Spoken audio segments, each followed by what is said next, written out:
Welcome to the Job Shop Show, where we talk with the owners, suppliers, partners, and customers of custom manufacturers.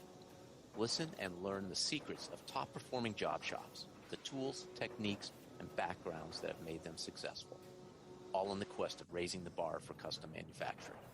I'm your host, Jay Jacobs. This episode is sponsored by our friends at the NTMA, the National Tooling and Machining Association. The NTMA is an association of privately held, entrepreneurial-based, and family-owned businesses representing nearly 1,200 small to mid-sized machine shops and tool and die shops across the country. They have approximately 30 very active regional chapters that host local events, run apprenticeship programs, and provide other services to their regional members. As an association of peers, the goal of the NTMA is to help members of the U.S. precision custom manufacturing industry achieve profitable growth and business success in a global economy through networking, workforce development and training, technology, best practices education, advocacy, programs, and services with industry partners.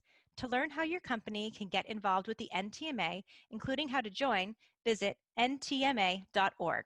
This episode is sponsored by Paperless Parts, connecting buyers and suppliers of custom manufactured parts. The Paperless platform is a secure, ITAR-compliant, cloud-based manufacturing system for suppliers that reduces the amount of time spent on sales, estimating, quoting, administration, and order processing.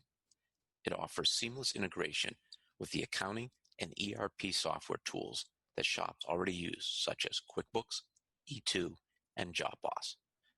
Paperless Parts was founded with a mission to make manufacturing more accessible by streamlining the quote-to-cash process.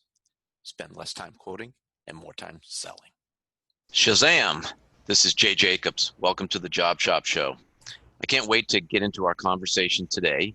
Our guest is Bill Berrien of Pindell Global Solutions in New Berlin, Wisconsin. Pindell is a global manufacturer of precision machine components who has been around since 1947 and was acquired by Bill in 2012 after quite a fascinating career to that point. Bill's background is not typical of a shop owner. He is a Princeton and Harvard graduate, served as a Navy SEAL officer for 9 years, was a General Electric executive, and also ran a private equity firm-backed company. Bill's passionate about leadership and a huge proponent of advanced manufacturing. We're going to get into upskilling because without people, technology really doesn't work. And I think there's a lot to learn in how Bill takes his background and experiences and applies them to custom manufacturing. I have a feeling you should have a pen and paper ready for this conversation. Welcome to the Job Shop Show, Bill. Jay, thank you very much. Very happy to be here. Thank you for asking. Well, the conversation we had before the show started, I'm so excited to get into some of these things because you have such a different twist on them. But before I get into some of those, I want to start with a small question and I want to start with a big question. Okay. And the small one is, what time did you get up this morning and what does your morning routine look like? Got it. I usually get up at about 4:15 or so. For whatever reason, got up at like 3:50. Woke up at 3:50 today. But went on a run. And actually, coincidentally, with it being month end, and we've got a lot of stuff going, and we want to push month end sales. After my run, ended up driving down to a lapping house, Johnson LHG, to pick up a bunch of actually ventilator components to get those up so they can get inspected and on the shipment this afternoon. So every job is possible, but that was this morning. Okay. So do you typically exercise first thing in the morning? Try to. I find it's number one, good thinking time, a little bit of meditation or something in the morning, exercise. And then just, end of the day, I have kids who are between 13 and 19, three children. And, just, family activities start after work. So it's a lot easier to get it in the morning. Yeah. So You grabbed some parts. What time did that get you into the shop at? I was in here. They opened up at about 5. You picked it up at 5:30. It's, 45-minute drive up from Kenosha. So I was in the shop here by 6:15. A slow start then, huh? That's right. That's right. Yeah. I had a feeling that you were still an early riser based upon your experience there. So here's a big question. After looking at your background and being aware of some of these significant accomplishments, I'm really curious to know, if we were having a follow-up podcast 3 years from now, and you were to look back over those 3 years to today, what has to happen both personally and professionally for you to feel happy about your progress? That's a great question. So I think over the next 3 years, some of my key goals are to continue to build out the team, both training and elevating internally, and then maybe a couple of additional roles on the leadership team. So that I can focus on some of the things that I think I do better. I really like the sales and the customer relations front. And then I've actually had a sort of a revelation during this COVID period, especially around a surge in demand for ventilator parts, needing them very quickly, reshoring of supply chains to the U.S. And one of my takeaways is that there is an opportunity out there for expedited production of, let's say, machine parts, and could be manufacturing machine parts specifically, and maybe manufacturing in general. And so, actually working on a little startup idea off to the side of maybe being able to fill that market need. So more to follow, but that could be an interesting sort of side project for me and Pindell over the next 3 years. Gotcha. Yeah. What does expedited production mean to you? So, I look to your, past success with Rapid. I look to Proto Labs, and I look to some of the players in the market out there, Xometry and some others. For me, expedited production means the production volumes of parts. So not in the prototype space, but very, very quick turnaround, and possibly leveraging a network of, machining partners out there. So got some, different ways of thinking about that, and would be fun to have another podcast on that topic in 2 years' time to see how that's come along. But I do see some potentially some interesting opportunities there that I'm working on exploring. Yeah, well, certainly there were disruptions in the supply chain that created demands for expedited production, and it sounds like in the ventilator world you were able to meet some of those. That's right. needs. That's right. Yeah. And it's sort of fascinating realizing actually the parallels between my special operations background and this advanced manufacturing world that actually, became apparent in this, expedited ventilator production phase. So, just to frame that, here we were, mid-March, the ventilator push started. We actually didn't make parts for any ventilator OEMs, and now we're making them for about 5. But when that first wave came through, it was 5 different components needed, thousands of pieces each, all simultaneously, and all, starting shipping within a week. And it was, it jerked us out of what had been, a decades old sort of model of how we process parts and how they come through and things taking more time and all that. And it was fun sort of putting on a little more of a special operations hat of how do you break down the problem, delegate even more broadly than you would before, taking some risks, not customer risks, but, cost and production risks, asking people to, contribute more than they had in the past and in different ways. And so, interestingly, my time in the special operations, the SEAL teams, I would characterize that community as, the larger special operations community as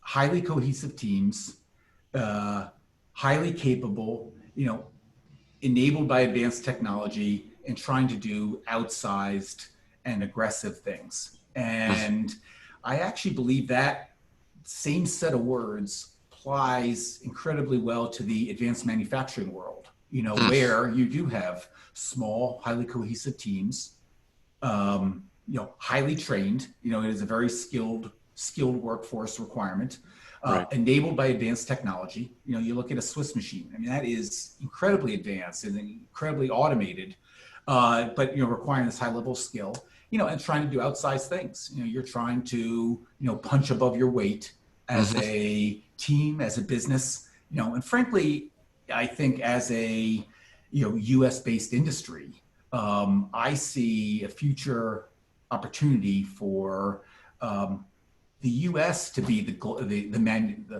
factory floor, the manufacturing floor for the world, and to reclaim that title from China. And I think the 100-year-old ecosystem that we have in this country, especially in the upper Midwest here, that ecosystem, the very skilled workforce that we have, and you start to layer on top of that even more automation, AI, things like that. I think the future is very bright for advanced manufacturing in this country. What are some specific tactics you took from this small team experience you had as a SEAL that you were, as you said, pretty agile before COVID, but you had to become more agile. So what did you say? Okay, what could we do better? And I'd like to get some real specifics that some other job shop owners might think were valuable. No, that'd be great. I mean, okay, so if you take a look at a 16-person SEAL platoon, and we would, group up into larger, task forces, 32, 64. But, you look at I was a platoon commander, so I was the commander of a 16 SEAL platoon. When you're talking about units that size, you need to have a tremendous amount of cross-training, tremendous amount of redundancy, because, your comm guy, takes a bullet. You can't be without comms. I mean, that's your biggest weapon on the battlefield. So you have to have, everyone else needs to be adept at that. Everyone else is adept at medical treatment, shooting, demolition. So there's a tremendous amount of cross-training. So I brought that mindset into Pindell because this was my insight to the industry, not having had, really much depth at all coming into it. But one of my insights is the typical model is you have one guy's the programmer, you have fewer setup guys, and you have other operators. And we adopted a different model at Pindell. Number one, we don't have operators. We have all machinists, various levels of training, and happy to get into talking about how our professional development program is structured. But number one, we have all machinists, just varying levels of progress in the profession.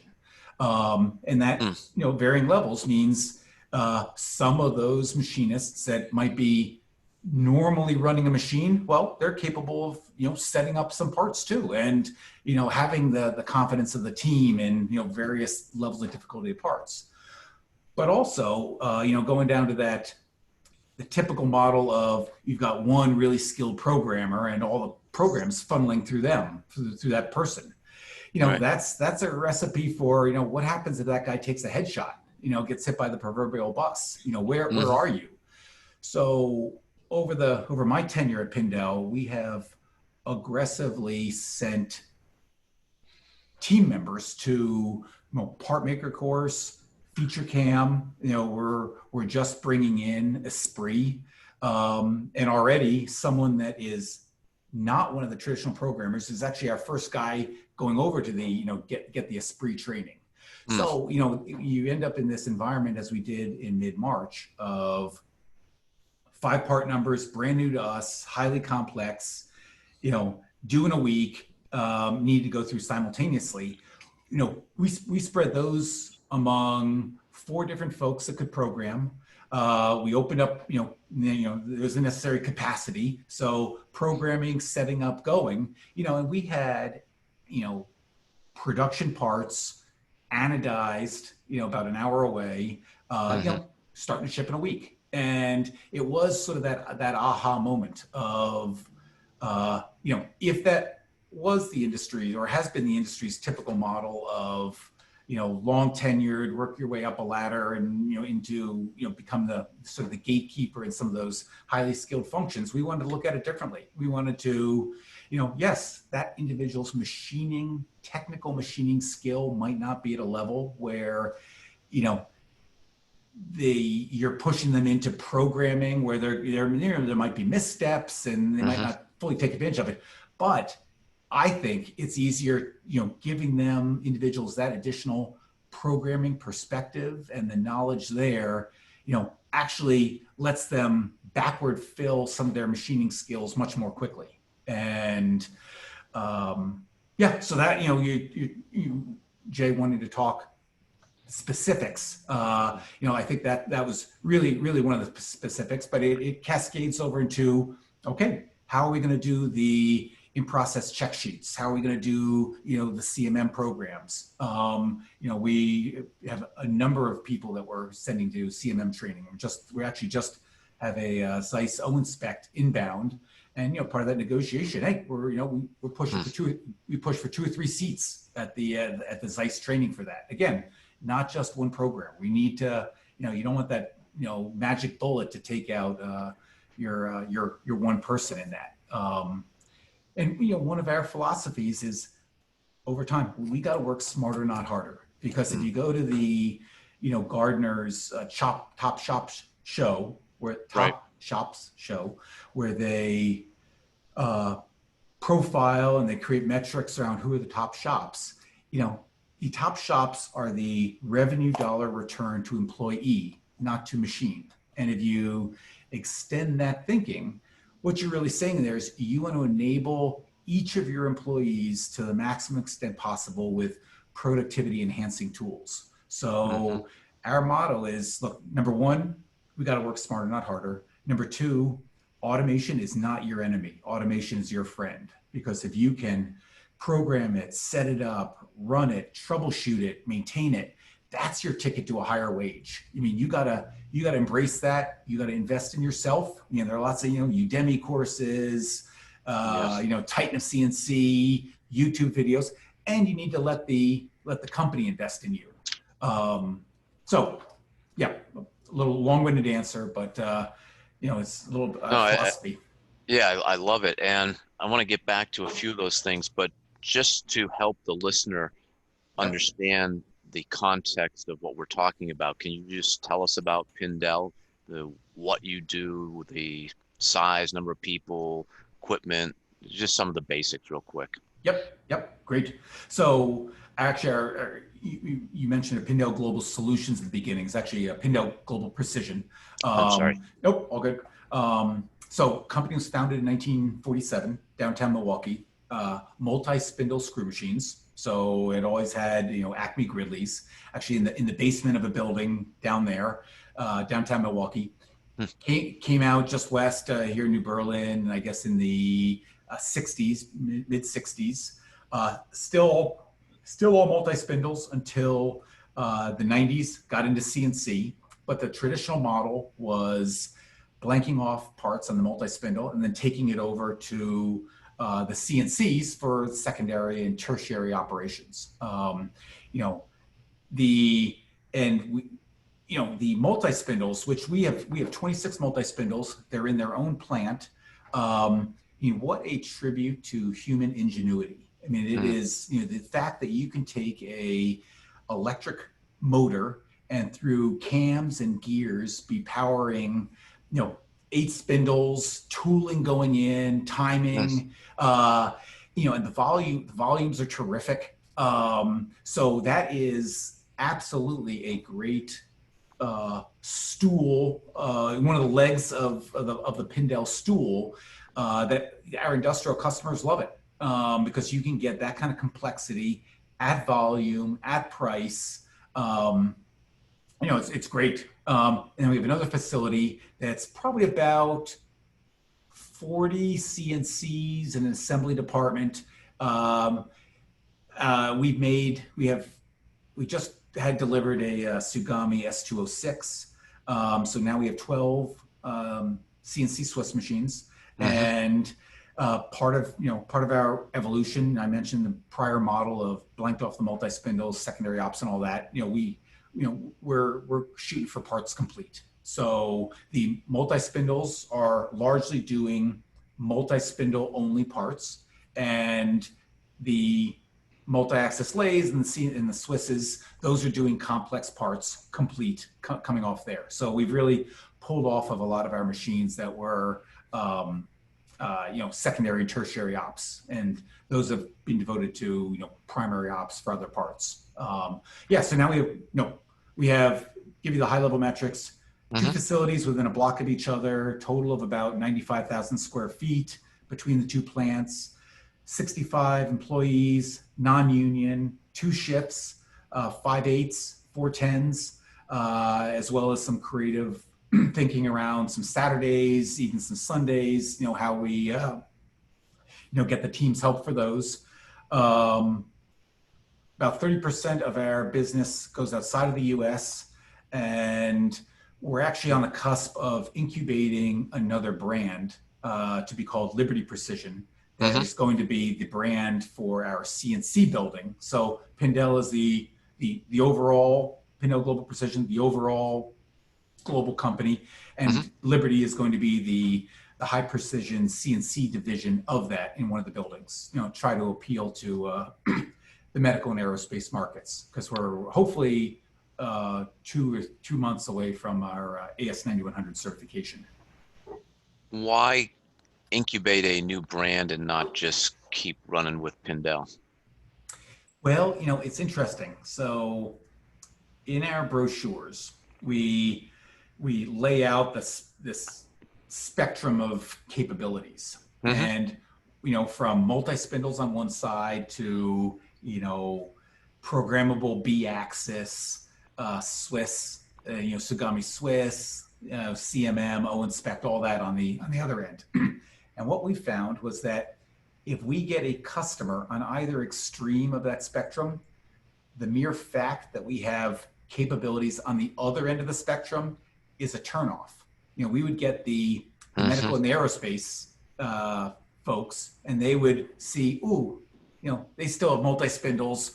They're not going to be able to meet the tight tolerances and the part accountability and all of that we need in our industry. Whether that's right or wrong, that was the feedback we're getting. Then you get the hardcore industrial folks who love the multi-spindles. That's where they want to have all their business, and they look across at the other end of the spectrum and they go, wow, all that whiz bang stuff, those parts are going to be expensive. Let's move on. So,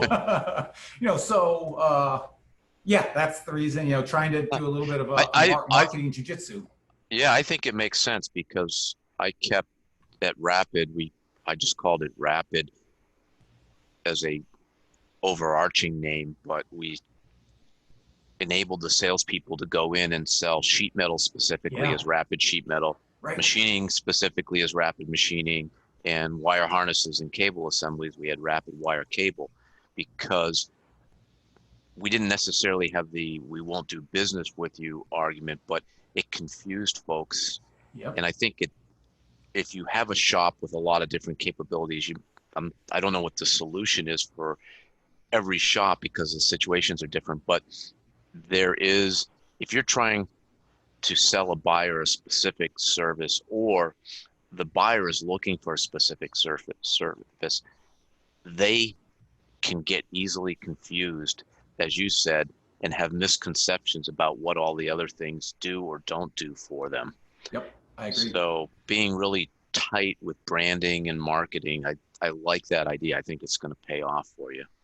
Well, thanks, Jay. And I actually was looking at and admiring your Rapid site. I went into the internet's Wayback Machine. Sure. I think it was pegged at like maybe 2017, 2016 when I was looking at, it takes those snapshots of the websites. And I thought, I really liked the website then and how you segmented, the rapid machining, rapid sheet metal, the wire harnesses. I think that was good. Yeah, to that point, it's different customers have different needs, and you want to think that you want them to think and experience that they are they fit solidly in your in your wheelhouse. And and it's not just for you, it wasn't just a marketing play, and for us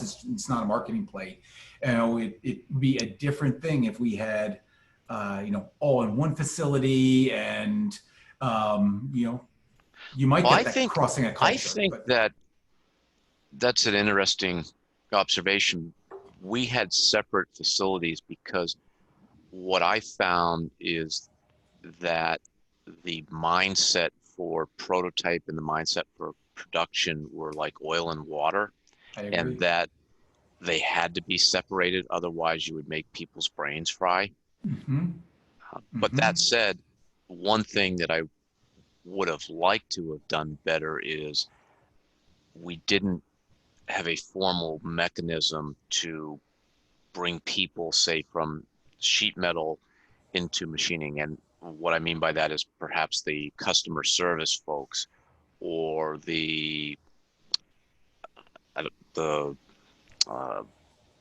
estimators. Right. The ability that I think what you're getting at, what you talked a lot about before, was culture. And that's a way to make sure the culture is cross-trained and that the different groups don't view the other as a competitor, or at least it's friendly competition. Right. So there's a lot of opportunities to work with your team there, but you have to be conscious that you do need to separate them for specific tasks. Yeah, that probably goes back to the military, right? Well, yeah, it goes back to the military. It also, if you looked at, Clay Christensen's, Innovator's Dilemma, and he was a professor of mine in business school. And, one of his takeaways from the Innovator's Dilemma is you need to have some of that cultural separation, especially when you're trying to do different things. I mean, his was more, incumbent legacy versus, a disruptive innovation. You need to separate that because otherwise the innovation group gets, strangled in the crib. But I think it applies equally here. I mean, our overarching motto is we want to do complex, difficult parts at medium volume. And complex, difficult is tolerances, features, dimensions, and lead time. And that we're pushing into that more of how do we lower our lead times. Again, that's both plants and, both multi-spindle and CNC, and then medium volume. Each of the two plants have different, sort of what would be considered medium volume. Medium volume on a multi-spindle is 20,000 to 300,000 or 400,000. And on a CNC, even a Swiss, you're talking medium volume is 1,000 to 40,000. So yeah, and what we're experiencing right now, with lower oil and gas and, some customers softer and others, especially we've made this pivot over on the medical and ventilators and all that. We're actually, swapping some of the guys, back and forth between the plants, depending on the shift. Because again, they're all machinists. And the multi-spindle team, again, they are closest to the cut of how that tool is cutting the material. And, it's always fascinating to see them come over to the CNC and, be bringing in that form tool technology Mm-hmm. Different thoughts on, how to, cut it in a more mechanical way that's not CNC controlled, but then having that capability, and then vice versa. The learning of the CNC team to be able to go over and, experience that that how the material is being cut and how tools need to be adjusted, and again, how they're using foam tools and shave tools and things. It's neat. It's neat to see. Yeah. Yes, and it sort of an in-house apprenticeship because both from an age perspective, but also just that experience. I Agreed. I want to go back. You mentioned that you were lucky enough to have Clay Christensen Yep. as a professor, and that's I've read some of his stuff. Pretty remarkable fellow. What would you say to fellow Harvard Business School graduates about manufacturing? Why would they want to think about getting involved in the manufacturing field? Well, look, number one,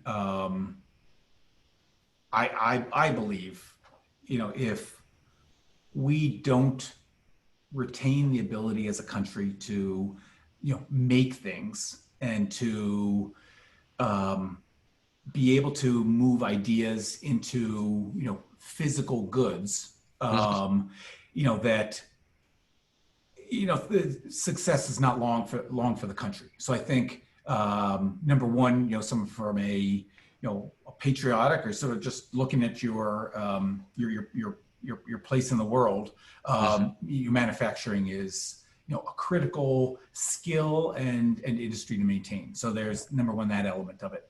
Number two, I think the landscape is really changing.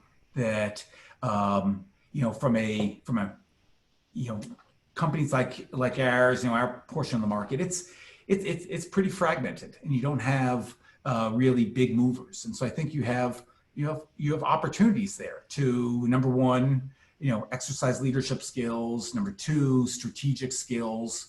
There's, I think, the future, again, bright. I think there's financial opportunity that, I really enjoy it. As you mentioned in your intro, running two private equity, helping run two private equity backed companies. They're both in services. One healthcare, one financial services. But that I've got a book of what is it, like lessons learned, of guidance on running your company like it's owned by a private equity firm. And I think there's a lot of good discipline there. But again, going back to an earlier point about the future of manufacturing, I think you take the ecosystem that exists, and again, we machine, but we use heat treaters, platers, grinders. I mentioned the lapping house that I was down at, all within half an hour. So, you look at the Midwest, but it really speaks to the whole country. This awesome ecosystem that goes back 100 years.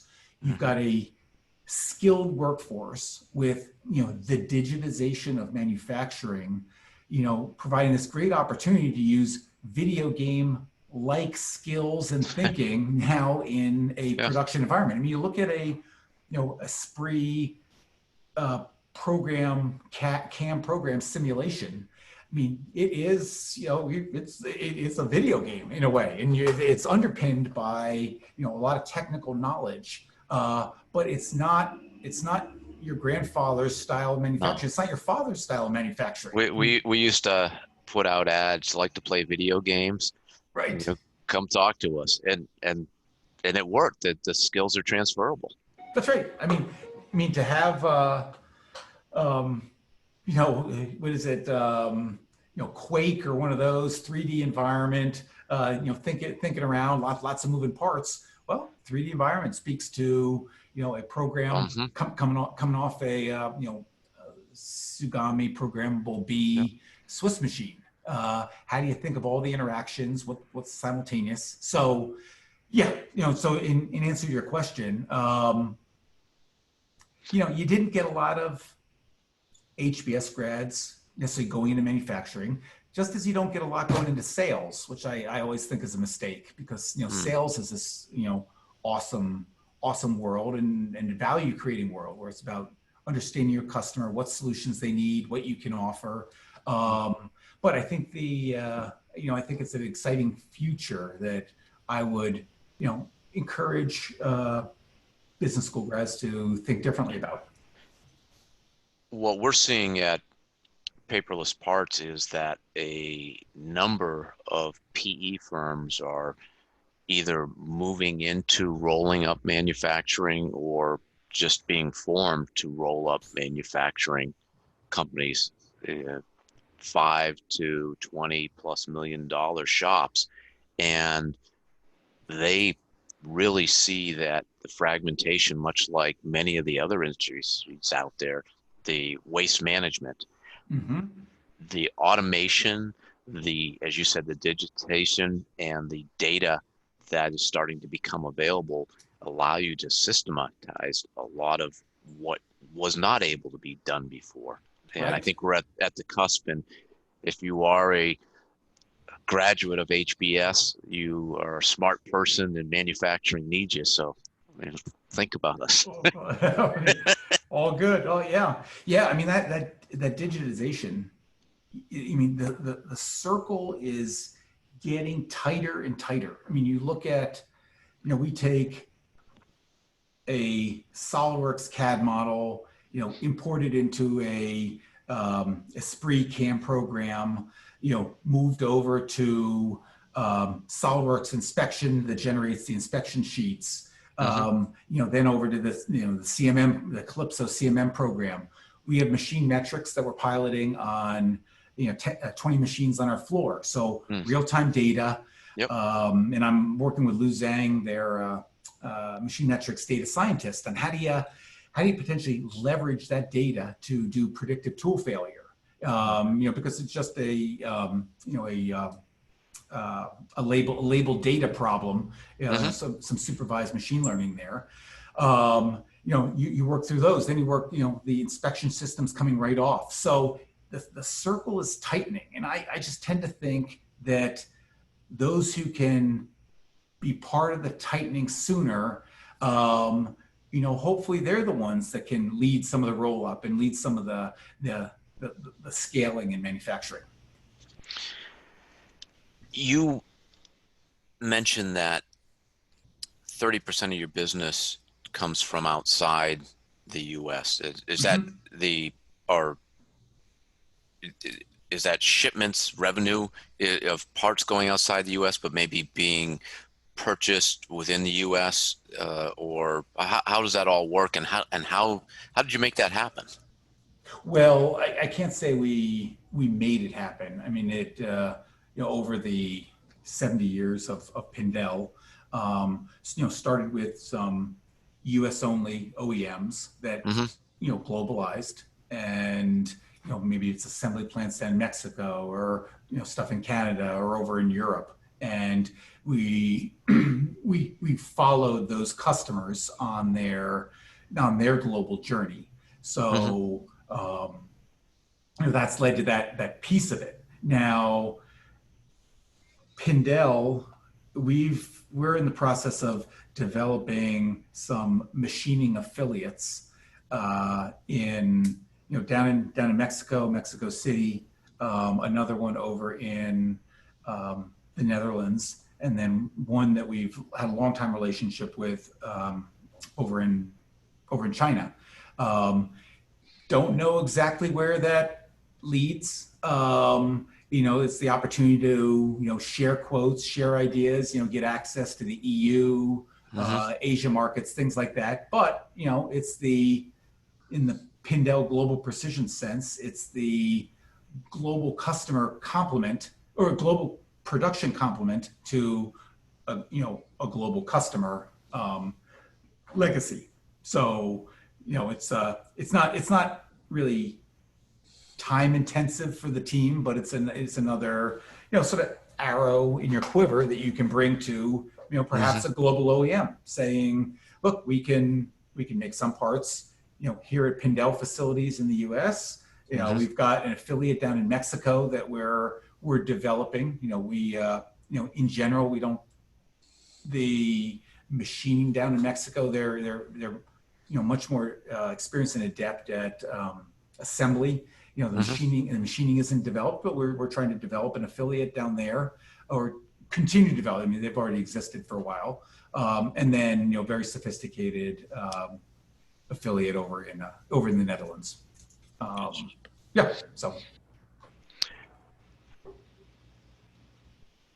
I want to get back a little bit between the similarities or dissimilarities between the military and manufacturing. And before we were talking about the similarities back in the 60s and when the military had the draft. And the military moved to an all-volunteer force. I think it was in the 70s, and you observed the change that the military had to undergo that didn't necessarily flow into manufacturing. Can you just elaborate on that, to talk about that concept? Sure. Yeah, it's an insight I've had along the way that I think could help the industry in the future.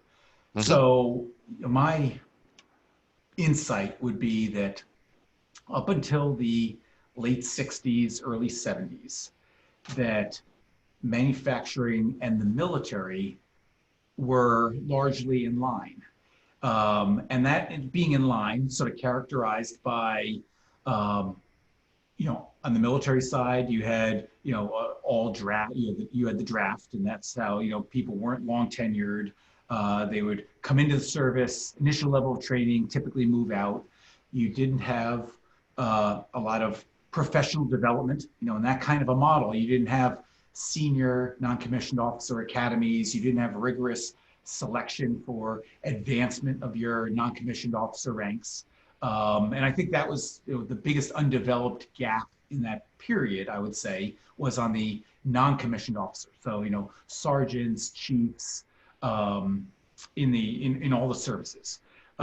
Similarly, in the military, similarly in manufacturing, people there was a lot of movement around.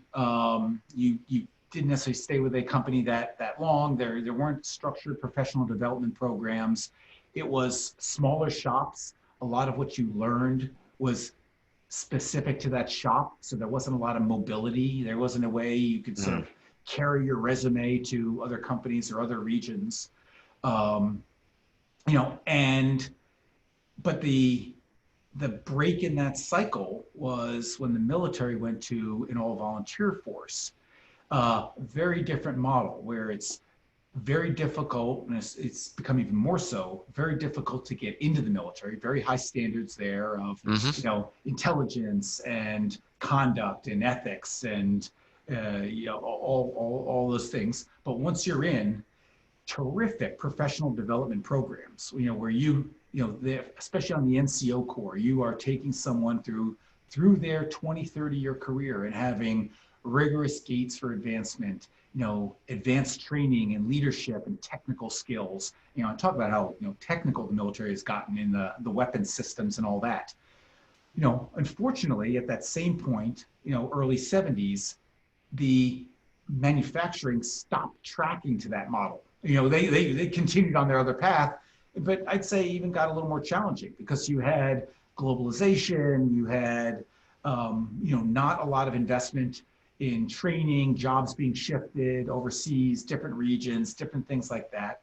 And you got a little bit of that sort of moniker that fortunately has gone away, but in those days, the dark, dirty, and dangerous was sort of characterized manufacturing. Sure.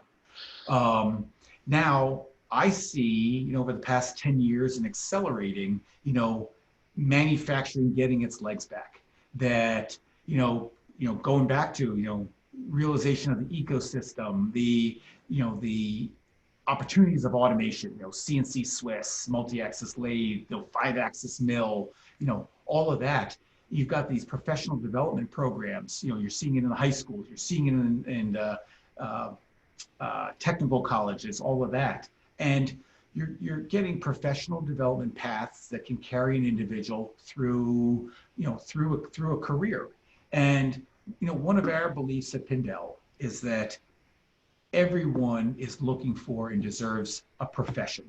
That a profession should not be the province of lawyers, accountants, and doctors, those typical sort of white collar workforce.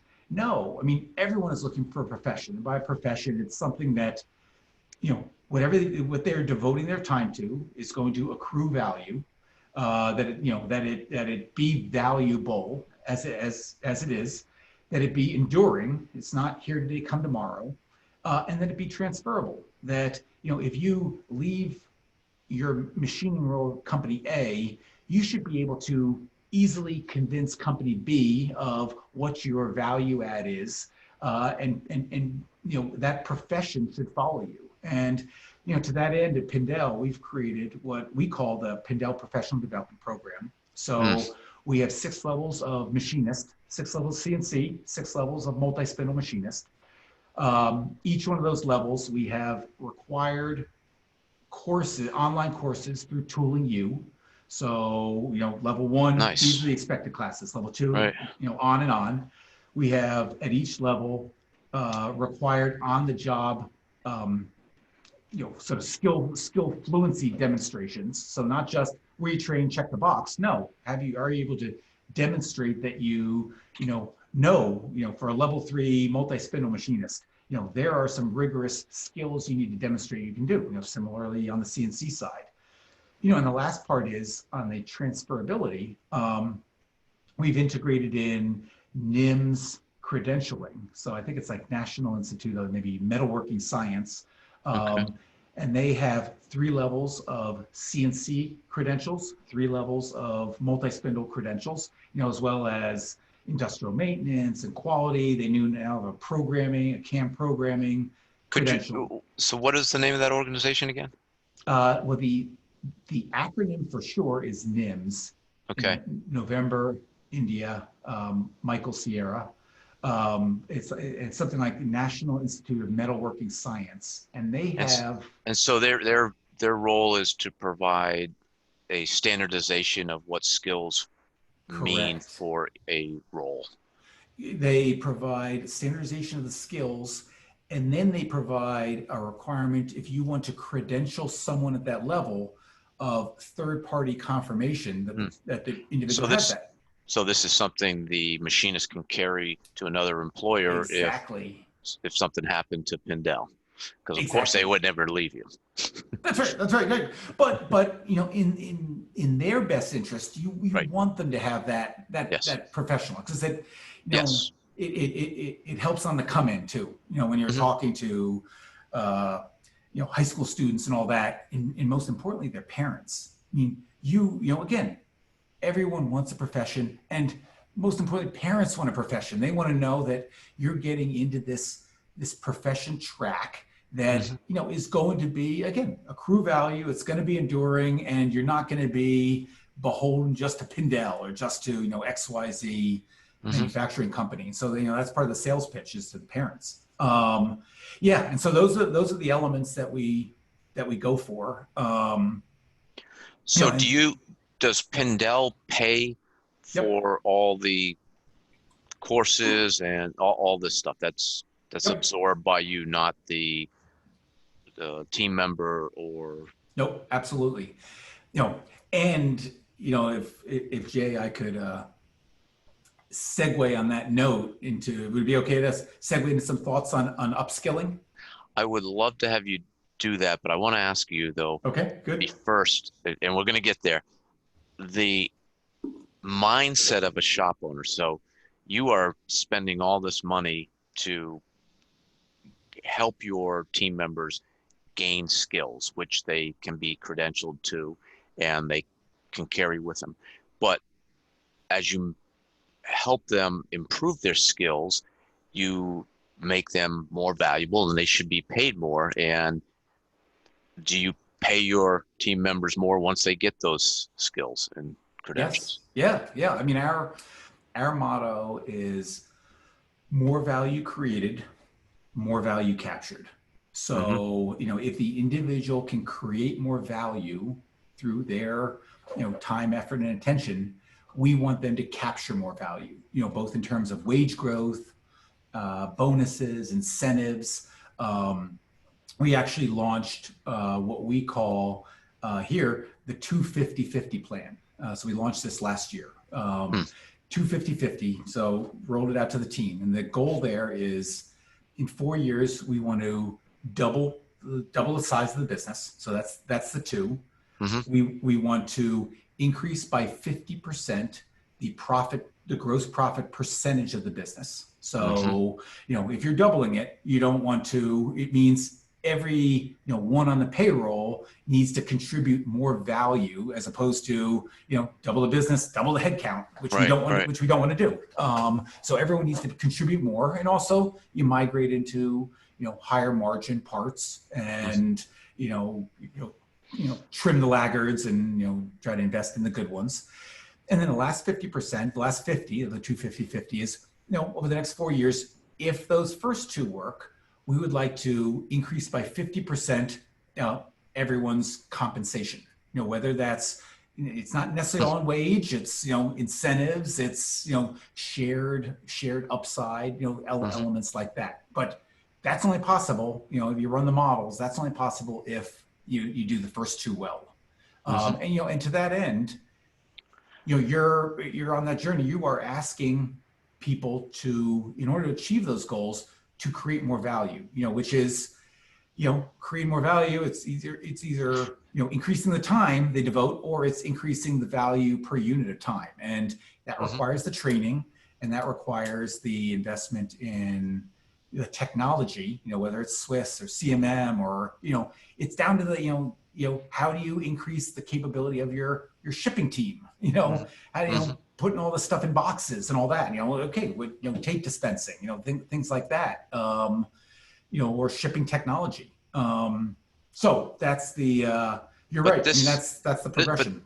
But this is really important, that an owner has the mindset that not only do you need to spend money on bringing the capabilities of your team up, but you also have to get beyond the way that wages were increased, which was a annual review and a cost of living and maybe a merit increase, because what it sounds like you are doing is now paying your team members based upon what their value is to the outside world, not what an incremental increase from where they were at Pindell.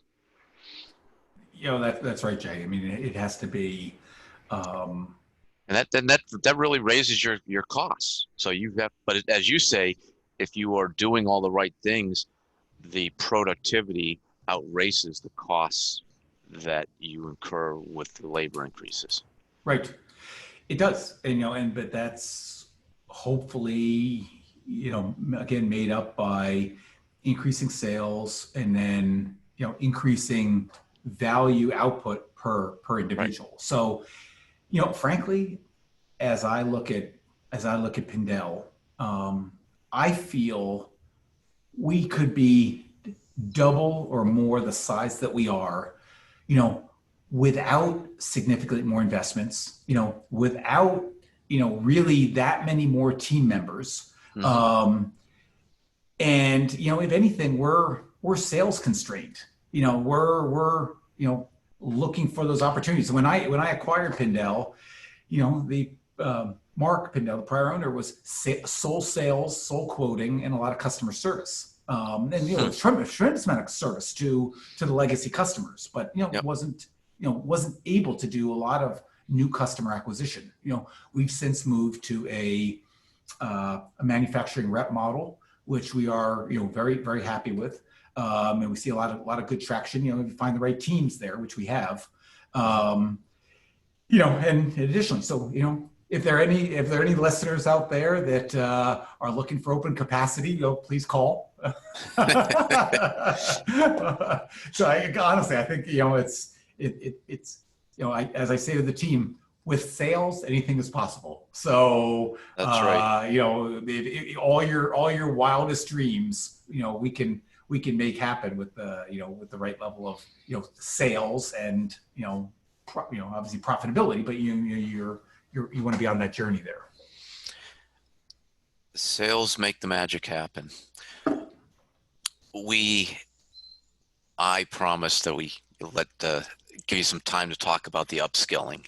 So you're really big into that. You're passionate about it. What is upskilling, first of all? Okay, so upskilling. I believe that there are two different segments to let's just say the advanced manufacturing workforce. We'll hold it there, although I think it's broadly applicable across all sorts of industries. But there are two different groups. There are the training of those who are under 25 years old, and there's the training of those that are over 25 years old. If you are under 25 years old, you are still in that world where you are willing to take out student loans. You are willing to invest, go to school based on those student loans, with the assumption that you will find a good job that uses those skills afterward. You're willing to go to school in the typical, full-time, legacy schoolhouse, industrial schoolhouse model of, whatever sort of, 8 to 3, right there smack in the middle of, industry productivity hours. But, that's the sort of characteristics that are unique to someone that's under 25 years old. Once you get over 25 years old, you have car payments, house payments, kids. You're not going to get that demographic taking out more debt to pay for their own education with jobs on the come, and not be able to work basically, most of the time while they are going to school. And so I think as a society, the pendulum is swinging, and we're starting to get much more sort of the industrial arts, advanced manufacturing for that under 25 group. But the over 25, it is not, I believe, we're not as a society serving them well. And that is the portion of the population that I think we need to create paths for upskilling to increase the skills that they already have, or create different pathways to move someone maybe from shipping that wants to go into manufacturing, or increase their shipping skills, or increase their machining skills, whatever it is. And what I think needs to happen in the future is we need to figure out a different upskilling model. And I've ideas and been working with their Milwaukee Chamber of Commerce, MMAC, on some different ways to create it here first. But we need to have ways that the skills are industry led, they're industry paid. Not to say there can't be training grants, state training grants, and various public support for the work that industry needs to do to upskill the population, and sort of throughout a career shift those skills, because the CMM operator skills of 15 years ago are vastly different from the ones they're going to require now to move forward. So industry led, industry paid. I think we're in the era of the shared economy. And so I actually don't think that the physical schoolhouses of technical colleges and such are the best places to administer those skills. I think you've got, in this sort of shared economy world, I could envision upskilling courses being, offered by one company, training tools provided by another, instructor provided by a third, and ideally a curriculum that might be certified or credentialed by a technical college, so that those individuals going through the training, maybe they can stack these credentials over time and move towards an associate's degree or a bachelor's degree, and maybe later on into engineering or things like that. But let's say you're paying for, if I wanted to pay, send someone. The challenge is that the big guys, the IBMs, the GEs, the those folks, they can have all the in-house training they want. Right. And, GE, we had Crotonville and all these advanced management courses and all of that. But you talk small, medium-sized enterprises like, mine and other machining companies, it is really suboptimal to train your own people because number one, I'm losing the productivity of the person getting the training. And then typically it's a one-on-one training of someone else I'm losing the productivity for.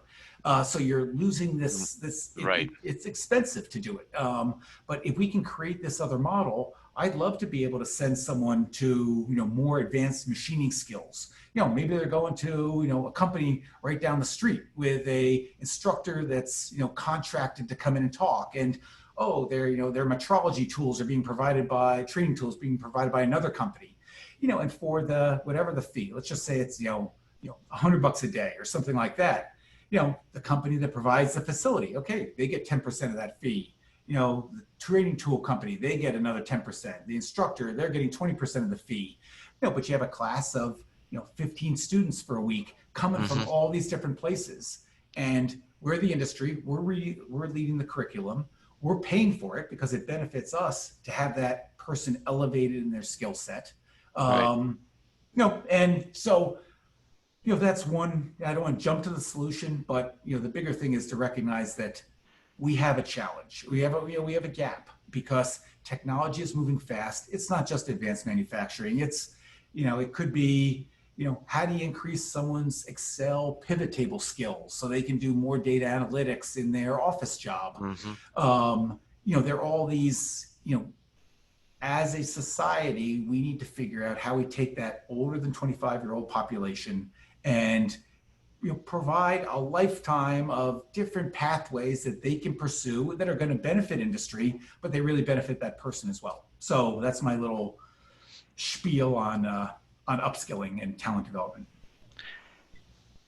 The mindset that you have just put forth is one that's not, and it has not been common in manufacturing, but I think it's, again, moving more towards that. And that's the trust that you have to have in the other shop owner. If you're bringing your team over there and you belong to PMPA, I believe. Yep. And they're known for trusting other members. And so we might be unique in that way, but yes. Well, can you just talk a little bit about PMPA and that trust? Because it sounds like perhaps those are some specific manufacturing tools that you've picked up within that organization. Yeah, so PMPA, Precision Machine Products Association, it's the industry association for, sort of advanced, the precision machining world. So multi-spindle to advanced CNC. Miles Free is the executive director. Mike Reeder, Precision Plus, is the president. It's national, and it is known for being this great, so collaborative group, organizing technical conferences, management conferences, regular interactions, great listservs of, case in point, we had this ventilator push going on. Well, we didn't have all the gauges we needed. There was so many, exotic threads going on these different ventilator parts. So I went on the PMPA listserv for the quality listserv, and I said, "Hey, any machine shop owners have this?" Yep. What is a listserv for the listeners who don't know? Okay, so a listserv is,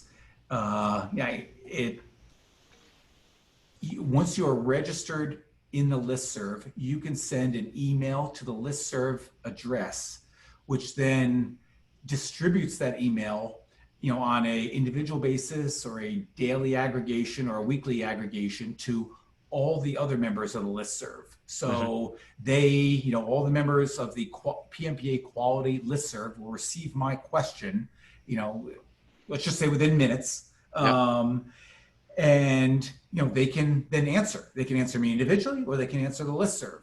And the example here with the ventilator parts was, we didn't have these gauges. I put the query out to the, the PMPA quality listserv, and I think maybe the CEO, and within 2 days had 3 shops coming back saying, hey, I've got that gauge. Maybe it's calibrated, maybe it's not calibrated, but Right. I'll put it in a FedEx, box. It'll be at your place tomorrow. And no That's charge. amazing. That's amazing. Yeah, I mean no charge. Of course, I'm going to return it calibrated to them with a thank you note and probably a gift card. To say, hey, you saved our bacon there. Thank you for that. And that goes a little bit to that shareable economy. I say this idea to the PMPA. It would be awesome if there was a centralized database of, the gauges that each one of the member companies had, because God, there are a gazillion of them, and we're not using them all, and maybe they're useful to someone else. Again, it's sort of the Uber model of how do you, access, untapped capacity. And this gets to the digitization that is happening in manufacturing, because sooner or later, all those gauges are going to be put into a database, and then those databases will become more standard databases, and then you will be able to globally search those and not necessarily have to buy a new one, but to borrow, as you described, from someone who isn't using it. It's just sitting on the shelf. Well, Jay, you have a great entrepreneurial pedigree. Let's work on that idea of monetizing that. Because if you put the database together and you have all these different shops, register what are their gauges in it, you could have a needy machine shop go into that. You attach a fee to it, both to the shop that gets to rent out their gauge, and to the central organizations coordinating the database. It's sort of like an Airbnb of quality gauges. So when you're done with paperless parts, we'll work on that. Well, there's plenty of folks listening, and if you want to jump on it right now, go for it, because I think you got your first customer and bill.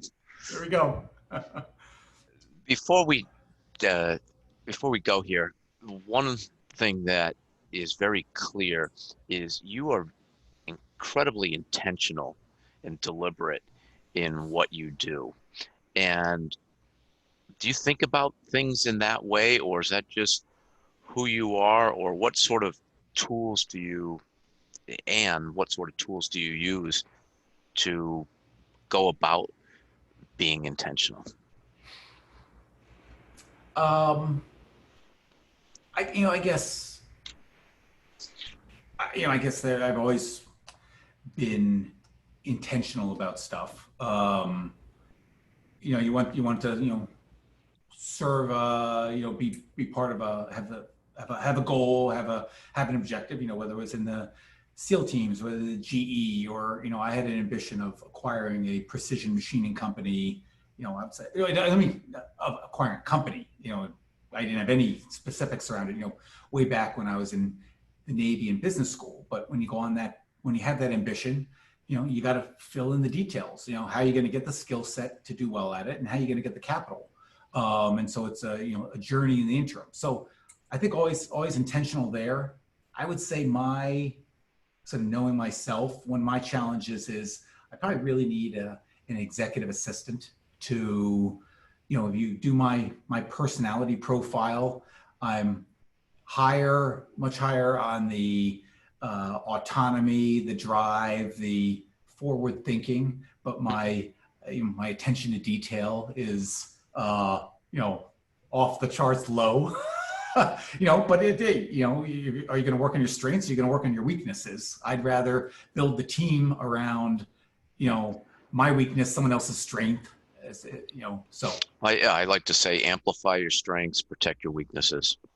And I will definitely give a plug for an executive assistant. They help us who are lax on the details make sure we don't make those mistakes that or cost us money, make us look bad. Right. So it's a critical partner, and I definitely encourage you to look at that and maybe even start with a virtual one. True. One thing before we go, Yep. would like if you could share with the listeners what got you through buds.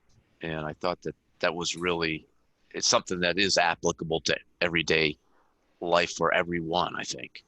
Yeah, sure, oh, sure. And actually, a good buddy of mine is a columnist for production machining, and just Matt Kirkner just a month ago wrote a column on this little piece of advice of mine. The title of the column was "It's Meant to Make You Quit," and it was a column about how to adapt Bud's SEAL training thinking to advanced manufacturing in this sort of COVID challenged era. But going back in Buds, there's 6 weeks in, there's Hell Week, and it's 6 days, nights of always cold, always wet. You get 2 hours of sleep sometime Wednesday in that six day period. So sometime 2 hours sleep out in the middle somewhere. And it's meant to make you quit because they're trying to weed out who they want to have to, further train to enter the community. And the insight that I had there was, if I looked at my classmates that, when you quit, you ring the bell 3 times. And the instructors are devious and carrying this bell down to the surf zone and making it incredibly easy to quit, and offering hot chocolate and donuts if you do quit. So they're really messing with your mind. But what I found was that those classmates who quit were the ones that took their present discomfort and they extrapolated it all the way to the end of the week. And they said, there is not a chance I'm going to be able to keep up this kind of discomfort, this kind of pain for 4 more days or 5 more days or 3 more days. But the mental trick that I found was powerful was that they, you get fed, 5 times a day, through the night and all that stuff. So, there isn't food deprivation, just sleep and other, but you get fed. And so my, personal motto was make it to the next meal.